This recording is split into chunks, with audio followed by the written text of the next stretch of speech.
আসসালামু আলাইকুম রহমতুল্লাহ। আলহামদুলিল্লাহ রবিল আলমিন ওসলাত ওসালাম আলা সৈয়দুল আম্বিয়া ওয়াল মুরসালিন ওয়া আলা আলিহি ওয়া আসহাবিহি ওয়া আহলি বাইতিহি আজমাইন। সকলকে জানাচ্ছি আহকামে দ্বীন ইসলাম চ্যানেলের পক্ষ থেকে আন্তরিক মুবারকবাদ ও শুভেচ্ছা। আজকে আমরা উপস্থিত হয়েছি বুখারী শরীফের একটি হাদিস সম্পর্কে ইনশাআল্লাহ আলোচনা করব। হাদিসটি হচ্ছে কিতাবুর রিকাক বাবু হিফজুল লিসান, জবানকে সংযত রাখা সম্পর্কে।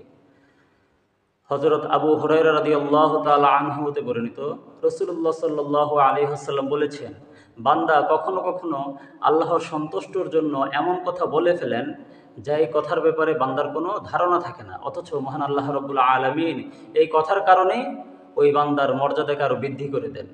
আবার বান্দা কখনো কখনো আল্লাহর অসন্তুষ্টি হয়ে যায় এমন কথাও বলে ফেলেন যে ব্যাপারে বান্দার কোনো চেতনা থাকে না, অথচ মহান আল্লাহ রাব্বুল আলামিন শুধুমাত্র ওই কথার কারণেই বান্দাকে জাহান্নামে নিক্ষেপ করে দিবেন।